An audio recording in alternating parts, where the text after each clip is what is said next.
பெற்ற தாய் தேவகியை எப்படி பயமுறுத்தினானா? கிருஷ்ணன் தேவகியின் மகனாக அவதாரம் செய்தான் அல்லவா?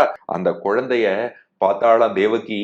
அந்த குழந்தை மீது உள்ள பாசத்திலே இவன் நாராயணன்கிறத புரிஞ்சுனுட்டா, அந்த பக்தியிலே தேவகியின் மார்பில் இருந்து பால் அப்படியே பொங்கி வருகிறதா.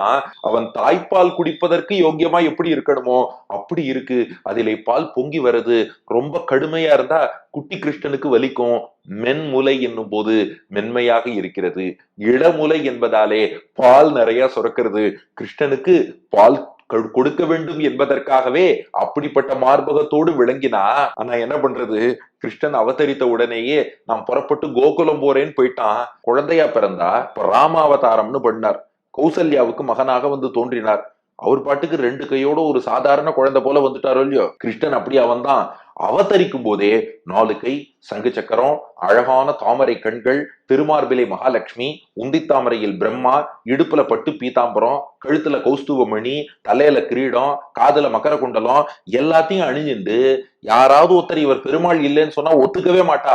இவன் தான் நாராயணன்னு பாக்குற குழந்தைக்கு கூட தெரியும். அப்படி சொப்பட தோன்றினா நன்றாக பிரகாசித்து நான் தான் நாராயணன் நான் தான் நாராயணன் பிரகாசிச்சுட்டு வந்தான். இத பார்த்து தேவகி பயந்துட்டாளாம். ஆமா, அதுதானே பாகவதத்துல ஸ்லோகம் பாக்குறோம். இவன் 4 கை சங்கு சக்கரத்தோடு தாமரை கண்ணோடு திருமார்பல லட்சுமியோட வரவும் தேவகி பயந்து கிருஷ்ணனை பார்த்து சொல்றான், ஏன்டா இப்படி வந்தேன்னா. கிருஷ்ணன் கேட்டான், ஏம்மா சரியா தானே வந்திருக்கேன், ஏதாவது மேக்கப் ஏதாவது குறையறதா, அலங்காரம் குறைஞ்சிருக்கான்னா. அட பாவி, அலங்காரத்துல குறை இல்ல, அதைத்தாண்டா நான் சொல்றேன். அந்த கம்சன் ஏற்கனவே கையும் கத்தியுமா 8வது குழந்தை நாராயணன் 8வது குழந்தை நாராயணன் 8வது குழந்தை நாராயணன் விட்டேனா பாரு, கத்தியால வெட்டுவேன் சொல்லிட்டு போயிட்டு இருக்கான். நீ ஒரு சாதாரண குழந்தையா 2 கையோட பிறந்தா கூட கம்சன் கேட்கும்போது, இதோ பாரு நீ ஏதோ நாராயணன் சந்தேகப்பட்டியே, இது நாராயணன் இல்ல பாரு, ஏதோ ஒண்ணு ஒரு வாதம் ஆர்குமெண்ட் ஏதோ ஒண்ணு பண்ணி உன்னை காப்பாத்தலான்னு பார்த்தா எங்க அப்பா குதிருக்குள்ள இல்லைங்கிற மாதிரி நீயே இப்படி 4 கை சங்கு சக்கரத்தோட ஐயோ இப்படி நாராயணன்னு காமிச்சுன்னு வந்துட்டியே. வேண்டாண்டா, நீ 2 கை கொண்ட சாதாரண குழந்தையாக மாறுனா. சாதாரண குழந்தையா கிருஷ்ணன் மாறிட்டான்.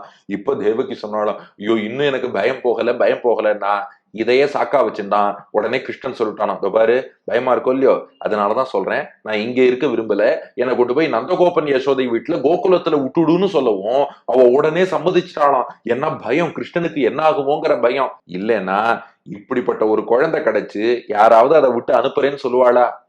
அனுப்பணும்னு மனசு வருமா? வரவே வராதுதான். ஆனா இவன் ஒரு அப்பூச்சி காட்டி தேவகியை பயமுறுத்தினான். அதனாலதான் செப்பிள மென்முலை, அந்த மார்பல பால் சுரந்து வந்தாலும் கூட ஐயோ குழந்தைக்கு ஊட்ட முடியலையேங்கிற தாபம் இருந்தாலும் நன்கு பிரகாசித்து தெளிவா தோன்றியதுனால அவ சங்கு சக்கரத்தை பார்த்து பயந்தா, உன்னை கோகுலத்துக்கு அனுப்பி வச்சுட்டா.